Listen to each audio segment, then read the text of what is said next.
O petróleo já está disparando. Agora, dessa vez, você acha que o Irã tem condição de resistir, como da outra vez? Bom, todos nós estamos hiper preocupados, porque os ataques não são só sobre instalações militares.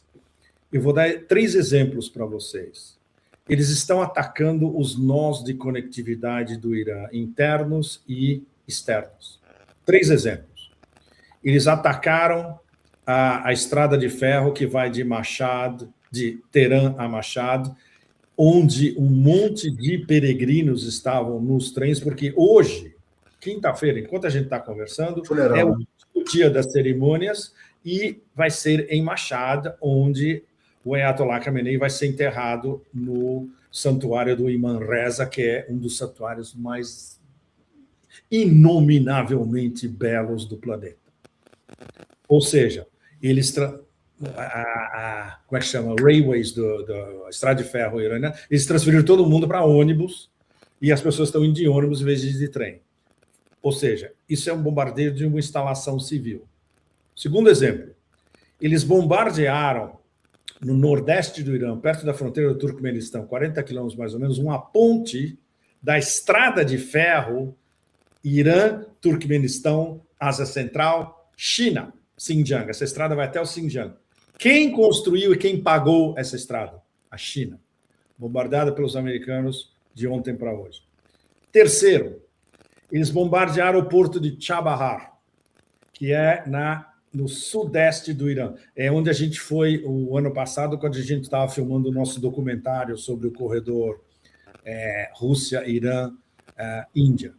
Esse porto ele está fora do Estreito de Hormuz e é o porto que liga o Irã com o Mar da Arábia e com o leste da Ásia, bombardeado pelos americanos também. Então, o que eles estão fazendo? Eles estão bombardeando os nós BRICS do Irã, nos corredores de conectividade com a Rússia e com a Índia e com a China.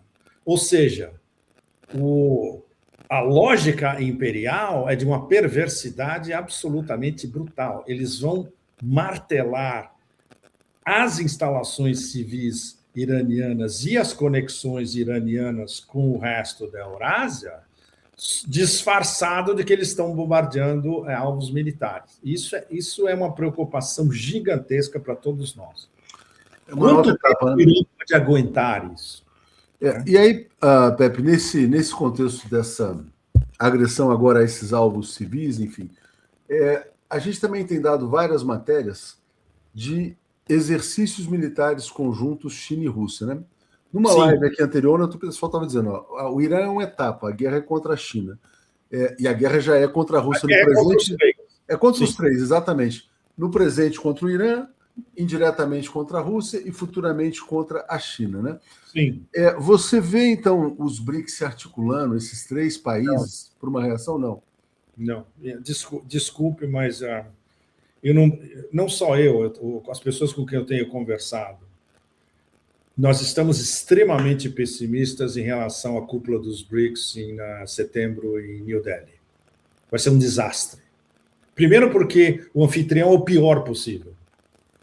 Não se esqueçam, todos vocês, que o anfitrião literalmente estava beijando Netanyahu 2 dias antes da decapitação de 28 de fevereiro, que assassinou Ayatollah Khamenei e grande parte da liderança política.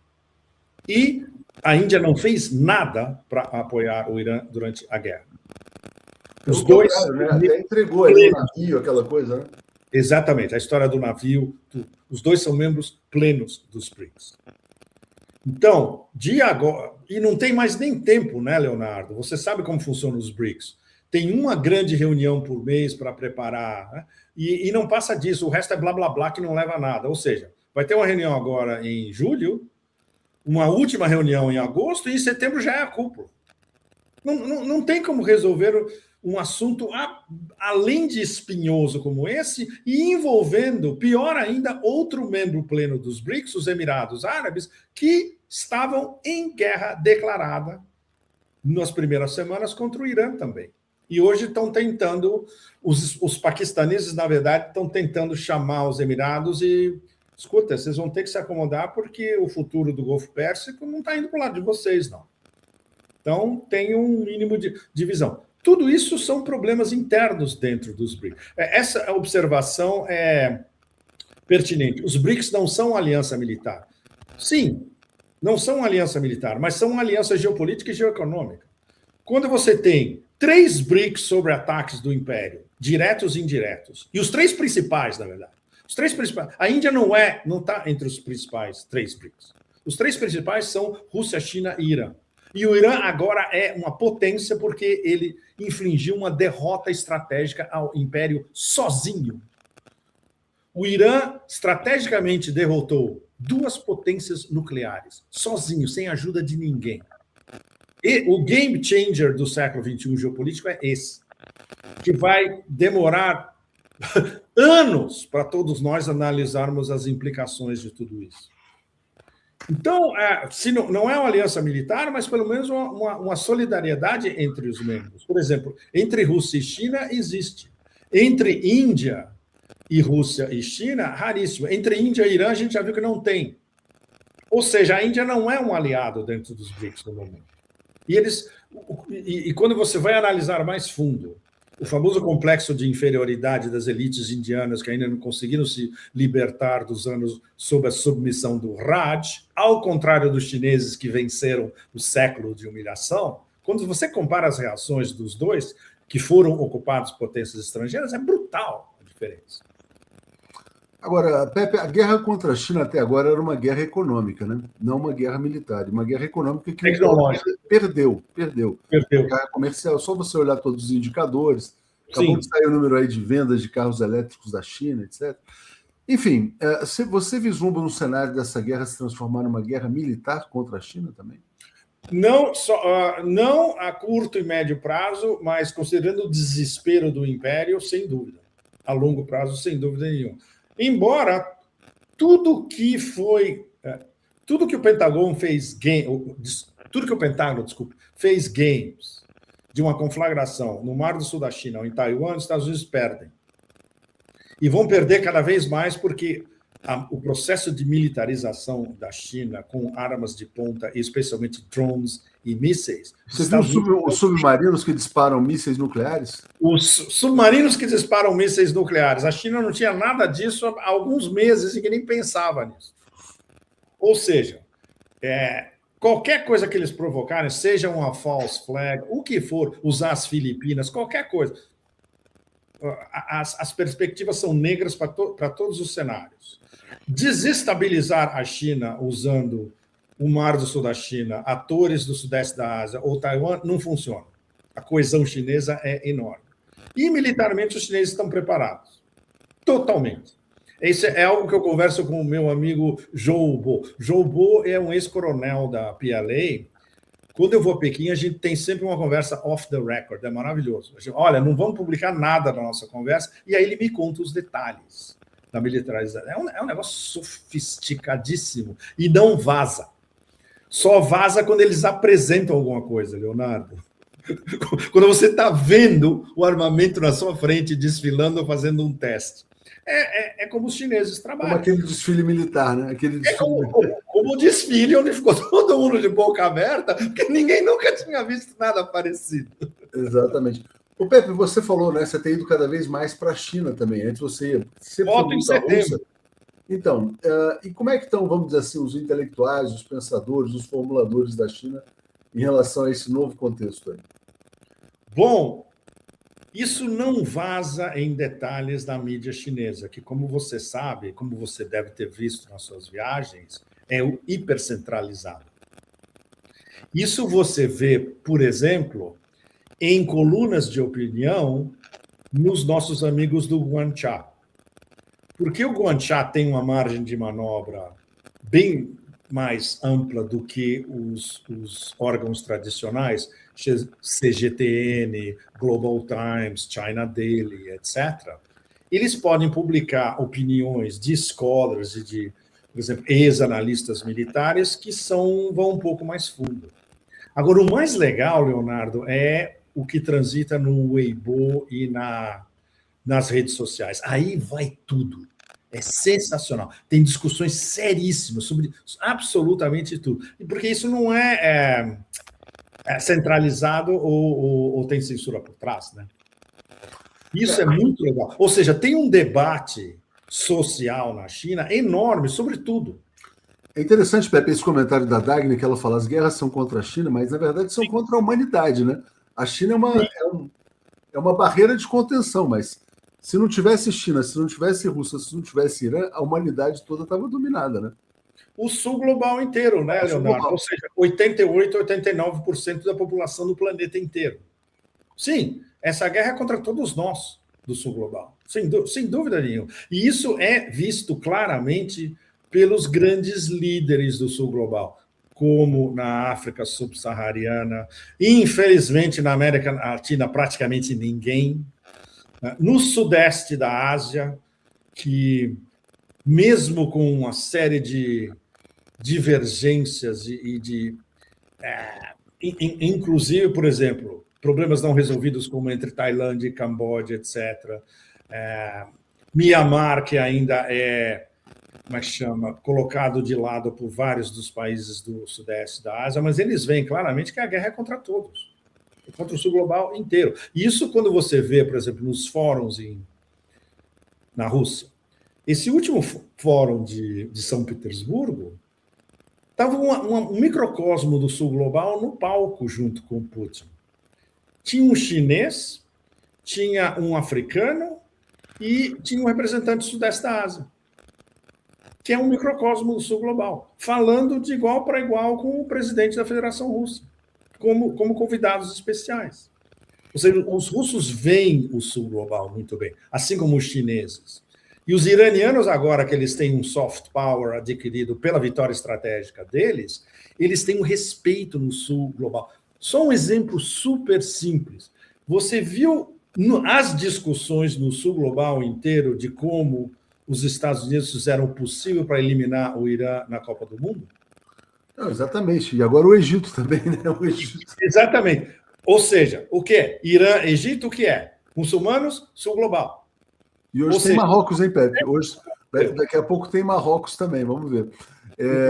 Exatamente, com Marrocos tudo é possível também.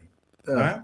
Deixa eu já que você falou que, BRICS não é aliança militar, você acha que esses três podem formar uma aliança militar? China, Rússia... Não é do interesse deles formar uma aliança militar. O interesse deles é explicar para os outros membros o grande jogo. Mas e uma cooperação informal? Uma cooperação meio não oficializada? A cooperação informal seria pela Organização de Cooperação de Xangai, não pelos BRICS. Não se esqueça que todos esses principais são membros da Organização de Cooperação de Xangai. O Paquistão, por exemplo, é membro da SCO, mas não é membro dos BRICS. Turquia está desesperada para entrar na SCO e até agora todo mundo olha e fala, dá para confiar nesses caras? Não. Mas o que seria, e não é, está muito longe de ser, e não é o objetivo inicial, um correspondente euroasiático à OTAN seria a SCO. Mas não vai ser porque eles falam, não, nós não somos uma organização militar. Nós somos um instrumento antiterrorismo, antisseparatismo e de integração econômica, que é o que você vê em todos esses fóruns da Organização de Cooperação de Xangai. O último foi em Tianjin, o ano passado, na China. Foi um fórum geoeconômico e geopolítico, basicamente. Eles não estão falando, ninguém está falando de organização militar. Esse ano acho que vai ser em Shenzhen, em novembro, se eu não me engano. SCO? Não, porque é sempre um país diferente, Leonardo. Okay. Não pode repetir Esse ano vai ser provavelmente num dos da Ásia Central.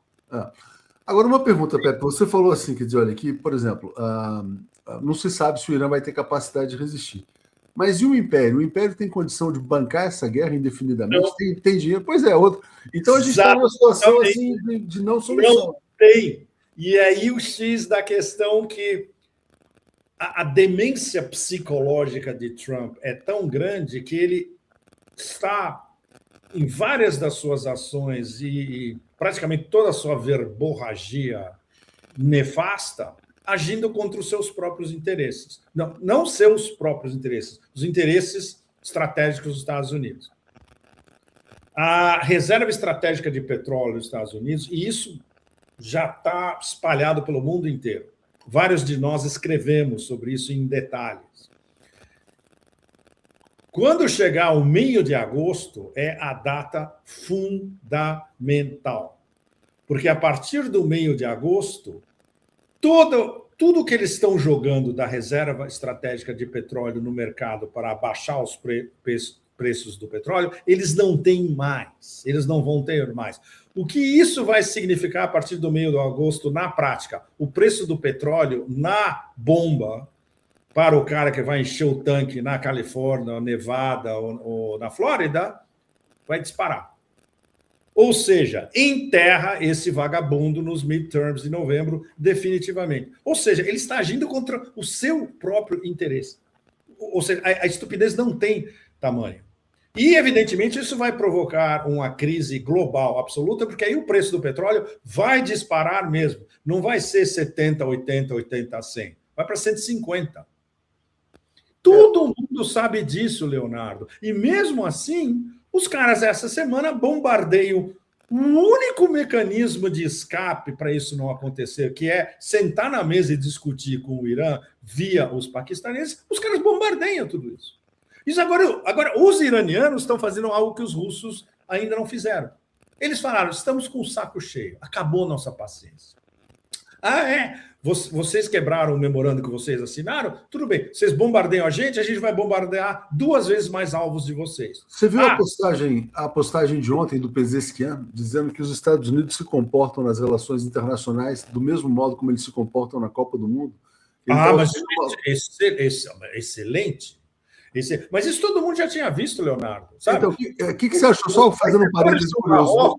Os torcedores de Cabo Verde.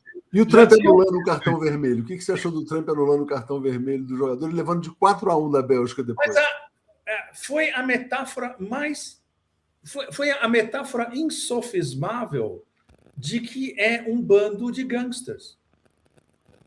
Nunca se viu isso na história do futebol mundial. Um presidente que liga para o presidente da FIFA e fala, anula esse cartão vermelho. E o vagabundo comprado anula. Não é à toa, todo mundo ficou... É interessante você falar do vagabundo comprado. O Infantino ele virou presidente da FIFA porque o Blatter ousou fazer uma Copa na Rússia? Entre outras razões, Leonardo. Sim, entre outras razões. Exatamente. E depois deu uma Copa para o Catar que a Inglaterra achava que era dela, né? Também tinha isso, né? Teve esse problema, essa questão. Aí veio o FIFA Gate, aquela coisa toda, né? Não foi por acaso. Né? Que tá inável de grana que ninguém nem conseguiu quantificar. Eu não sei se você viu, o Blatter fez umas postagens sobre o Infantino, né? Ele andou saindo da toca. O Blatter eu vi um post dele no X, eu vi um post do Blatter no X. É ele mesmo ou é uma conta que... eu acho que é ele, porque tinha 800 mil seguidores, era uma coisa assim. Sim. Não foi ele mesmo. Aparentemente foi. Claro, porque você imagina o... Pepe travou, vamos tentar destravar aqui. Destravou, pode falar. E o Infantino, ele vendeu a Copa para os americanos, essencialmente. Vendeu, mas não vai entregar, né? Não vai conseguir entregar, já rodaram. Não vai conseguir, claro, ele vendeu, inclusive, porque o orangotango da Barbária vai entregar a Copa para quem vencer, né? No campo. Tudo. Metáfora, não. Foi uma intervenção imperialista pura na Copa. Sim, foi. Mas o que é legal é que ficou, como eu estava dizendo, os torcedores de Cabo Verde, os torcedores do Uruguai, seja de onde for, todo mundo viu isso. Ficou mais do que óbvio. Tem essa pergunta sobre se o petróleo venezuelano não vai resolver o problema, mas, assim, tirar o petróleo venezuelano não é curto prazo também, né? Porque é um negócio que leva tempo, né? Não tem como refinar em tempo recorde. Impossível. Hoje eu vi uma coisa dramática também nas redes sociais. A presidenta da Venezuela encarregada, a presidenta interina, a Delcy, pedindo para o Reino Unido devolver o ouro roubado da Venezuela para que eles possam reconstruir o país depois dos terremotos. Você conhece os ingleses, né, Leonardo? Não vão devolver nunca. Eles devolveram as frisas do Parthenon. Os gregos podem ficar esperando até o século 50 para pegar as frisas do Parthenon. Não voltam. São ladrões. Eram piratas. Mas são muito educados, né, Pepe? São muito polidos, aquela Sim, coisa. são ladrões com um lindo accent. Mas são ladrões, são piratas. Bom. Situação dramática, né? E aqui, ó, a gente achava que o Avelange era mafioso, mas Blatter e Infantino. Não, depois veio o Blatter, né? Mas o Infantino é muito pior. O Infantino é um cara que topa qualquer negócio, topa tudo por dinheiro, Pepe, como diria o Silvio Santos. Não, mas tem algo que eu não tive tempo de ver, Leonardo. Talvez vocês devem saber isso bem melhor do que eu. Qual é essa história da Federação Argentina estar envolvida numa mutreta gigantesca? Isso interfere na Copa também? Eu não creio. Tem muita gente falando que a Copa está vendida para a Argentina. Exatamente. Eu não acho que a Argentina vai ganhar essa Copa, não, Pepe, sinceramente. Mas alguém deve ter visto a foto crucial de toda essa Copa. Miriam Adelson e Gianni Infantino, na mesma foto. Vocês sabem quem é a Miriam Adelson. Miriam Adelson comprou a campanha de Trump da reeleição. Ela pagou a campanha de Trump. Foto dela com Gianni Infantino. Ligação direta Milei-Argentina. Ou seja, tem um elemento político super perigoso nessa história toda, que está sendo mantido pelos suspeitos de sempre lá atrás, mas tem um drive político levando a essa Copa tem que ser levantada pela Argentina. Aí a Patagônia vai para Israel, tem teorias assim nesse sentido.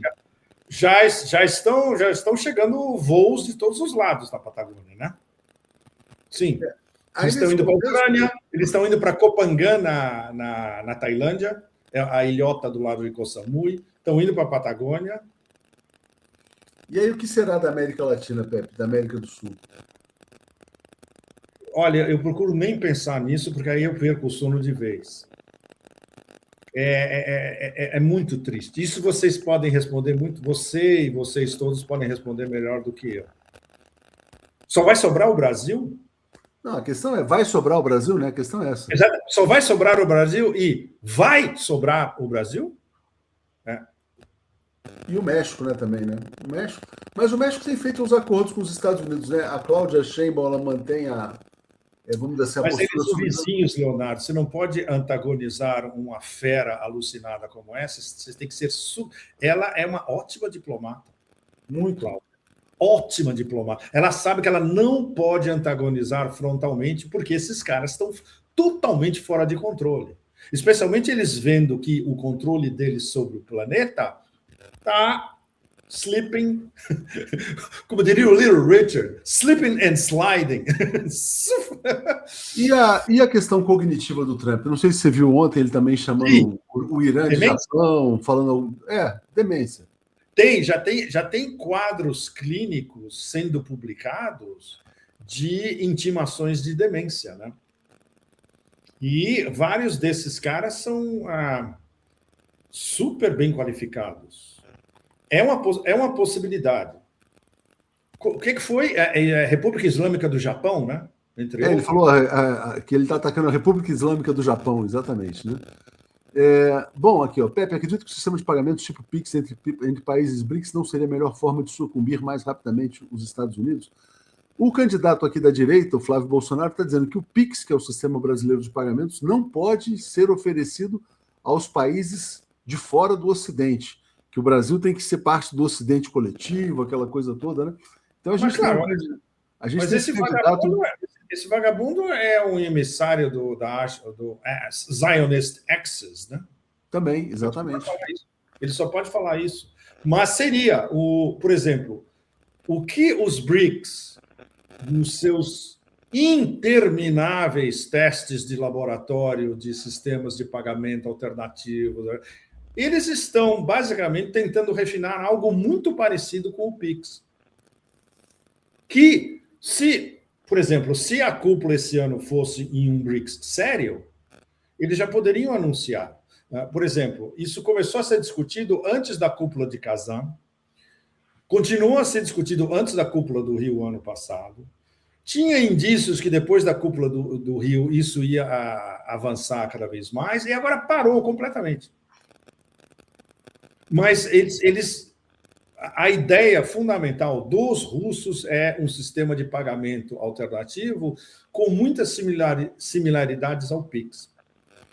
O Paulo Nogueira Batista Júnior discute bastante isso, né? Diga, como? Não, Paulo Nogueira Batista Júnior é uma peça importante nessa discussão. Os papers que o Paulo fez sobre o sistema de pagamentos alternativos são alguns dos melhores do mundo, literalmente. Ele é muito respeitado em Moscou pelos caras que não seguem as políticas óbvias do Banco Central, da Elvira Nabiullina. Os economistas independentes russos, eles gostam muito do Paulo. E eles acham que a gente tem que adotar várias das propostas dele. O pessoal do The Unit, que é a história que eu segui desde o começo, que é um sistema de pagamento alternativo, eles chamaram o Paulo para ser membro do conselho diretor deles, e o Paulo aceitou. É muito legal. Então, tem possibilidades. O problema é que o sistema, Leonardo, ele é tão fossilizado e os bancos centrais são tão fossilizados que para eles é impossível aceitar um negócio desse. O Coyote aqui lembrando que Irã e Estados Unidos não cumprem acordos. Aliás, Israel e Estados Unidos não cumprem os acordos. Nunca. E o Hussein. O Hussein sempre toca... Desculpa, ele sempre toca no tema do Líbano, né? Que tem um governo fantoche lá. Quer dizer, a situação do Líbano é bem vergonhosa também, né? Quisling. Eu não sei se tem tradução de Quisling para português. Quisling são as quintas colunas. São traidores da pátria. O governo do Líbano hoje é um governo de traidores da pátria. É uma coisa absolutamente vergonhosa. Por isso que eles fizeram um acordo com os Estados Unidos e Israel e dizendo, olha, o nosso exército, que é um lixo, o exército libanês é além de uma porcaria. Eles não conseguem combater um vendedor de hot dog na esquina. Os caras, nós vamos desmobilizar o Hezbollah. Ok. Israel, uma potência nuclear com um mega exército daquele, eles tomam chapuletada de Hezbollah toda semana. E vai ser o exército libanês que vai desmobilizar Hezbollah? De jeito nenhum. É uma das grandes vergonhas do oeste da Ásia, comparado com a outra vergonha que aconteceu há 2 ou 3 dias, vocês todos devem ter visto, a fotinho do Le Petit Roi normalizando o ex-cortador de cabeças al-Jolani como presidente da Síria. Ele estava com o Trump agora também, estava vendo uma postagem. Né? Totalmente normalizado pelo Ocidente. Um dia você é chefe da Al-Qaeda, chefe do ISIS, corta a cabeça, faz vídeo. No dia seguinte você é presidente da Síria, você é normal porque você fez a nossa agenda. Falando no Le Petit Roi, como é que você achou? Como é que você viu a decisão sobre a Le Pen, dela poder ser candidata à presidência na França? Bom, ela vai ter que ter os cojones necessários, e ela tem. She's a mean motherfucker. Ela é pesada. Ela vai, se for para usar um bracelete e ela concorrer às eleições, ela vai. E vai ter apoio indiscriminado da França. Só para ter uma ideia para vocês todos, nas províncias, não em Paris, seja onde for, pode ser no sul, pode ser partes da Borgonha, na Normandia, no oeste, região de Bordeaux, tudo. Nossa. Bom, primeiro que eles querem botar para fora toda essa laia perversa de pedófilos que ocupa agora o Eliseu e Matignon, Ministério das Relações Exteriores. E vão apoiar Marine, e se ela botar um outro candidato, vão apoiar outro, seja quem for. Se for o Bardella, que é... Bom, ele não é preparado para ser presidente. Ela teria um certo estofo para ser presidente. E certamente seria menos ruim do que tudo que veio até agora. Isso não quer dizer que vai ser competente. É outra história. Pelo menos no discurso ela se coloca contra a guerra, contra a OTAN, a guerra na Ucrânia, enfim. Pepe, então a gente está vivendo uma situação assim, quer dizer, de jogo indefinido, né? Assim, você tinha... Cada vez pior, e a indefinição é cada vez mais perigosa, Leonardo. Essa semana ficou claro. Essa semana foi o encontro das duas guerras que vão começar a entrar num novo estágio e, em muitos aspectos, fora de controle. Tanto na Ucrânia quanto no Irã. Infelizmente. É aterrorizador, na verdade. Para todos nós, né? Que temos. Você já chama isso de Terceira Guerra Mundial, Pepe? Em vários aspectos, é o embrião da Terceira Guerra Mundial. Porque a Terceira Guerra Mundial, inevitavelmente, é a guerra do Império em decadência contra estados, civilizações soberanos. E tem 3, fundamentalmente. E os Estados Unidos está em diversos níveis já em guerra contra esses 3. Isso só tende a se desmultiplicar e ficar cada vez mais...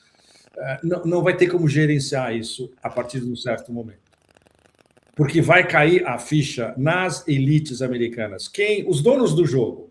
Não esses vagabundos. Trump é um mafiosinho vagabundo de esquina. Quem manda está lá atrás. São as grandes fortunas americanas, são os donos do jogo, é quem se reúne nos clubes exclusivos, como o Harvard Club em New York City, por exemplo. Não é nem no Aspen. Aspen vai paus mandados. É nos clubes exclusivos da Costa Leste, são esses caras que mandam. Os acionistas invisíveis da Vanguard, não os acionistas visíveis da BlackRock. Esses são os caras que mandam os Estados Unidos. Imagina, na cabeça deles é anátema absoluto. Nós vamos perder para citar o William Burroughs, o naked lunch, né? O almoço nu, ou o almoço de graça que a gente teve desde 1945? De jeito nenhum. Então, você imagina as consequências, né, Leonardo? E você não vê, por exemplo, dentro dos Estados Unidos, vozes assim, quer dizer, dispostas a ter um país que passe por um estágio cooperativo, além do Jeffrey Sachs, né? O Jeffrey Sachs que propõe isso. Isso que eu ia falar para você, Leonardo. Além do Jeffrey, não tem quase ninguém. Mas no sistema político não tem ninguém dizendo assim, não, Hélio, os Estados Unidos podem ser um país que coopere com o resto do mundo, isso não... Não, no sistema político não tem. E todas essas palhaçadas emergentes de que podem ser líderes no futuro, por exemplo, Tucker Carlson. Tucker Carlson é um âncora da Fox News. O que esse cara entende de geopolítica? Porra nenhuma. Todos nós sabemos disso. E ele é endeusado como uma solução. Pelo menos agora está dizendo que é anti-guerra, né? Pelo menos está se colocando nesse... Mas nunca foi, né, Leonardo? Nunca foi, né? Ele teve um caminho de Damasco esses últimos dias. Né? Você sabe uma coisa que me falaram, um conselho que me deram, eu vou até abrir aqui, foi uma coisa... Chegaram para mim, para tentar fazer um alerta, falaram assim, Léo, cuidado, cara, cuidado com essa pessoa. Eu falei, por quê? Não existe ex-filho da puta. Uma vez filho da puta, sempre filho da puta. Excelente. Muito, muito bom. Uma expressão, mas... Bom, isso se aplica ao presidente dos Estados Unidos, né? Não, e talvez ao Tucker Carlson também, né? Sim, mas ao presidente dos Estados Unidos, todo mundo em Nova York sabia quem ele era. Exatamente. Quando ele ia dançar no Estúdio 54, nos anos 70, todo mundo já sabia quem era aquele cara. Imagina, é uma revista mafioso do outro lado da ponte. Isso é importantíssimo, Leonardo. E o Tucker Carlson ele veio de uma linhagem cia, né? Tem um jornalista nosso que fala isso aqui, quer dizer, o pai dele, acho que era alguma coisa. Ele tentou entrar na CIA e não conseguiu, né? Vou falar nisso. Ele tentou ser CIA, né? Ele tentou ser CIA e não conseguiu. Não passou. Por exemplo, eu prefiro os meus amigos ex-CIA, que são todos, por exemplo, o Ray, o Larry, amigos nossos, eles acreditavam na CIA e depois saíram e viraram vazadores porque eles viram absurdo por dentro. Aliás, você tem o que aconteceu com o Snowden? Você tem alguma notícia do que... Ele está em absoluto silêncio na Rússia. Ele não fala com ninguém. Isso faz parte, acho que, dos protocolos, um acordo protocolar com a Federação Russa. Eu não abro a boca para falar de nada. E é bom para ele, né, Leonardo? Isso o protege também. O Pepe, eu estou vendo aqui, a gente até já passou de 1 hora aqui. Eu falei que a gente já estão me ligando aqui, Leonardo. Então, infelizmente, eu vou ter que ir, tem um agora. Vamos só fechar. O seu prognóstico para ir a França e Marrocos. O que você está achando que vai acontecer hoje à tarde? Bom, o que nós todos queríamos é Marrocos, né? Mas a seleção africana, posando de francesa, é praticamente imbatível. É um time. É o que nós não tivemos. Né?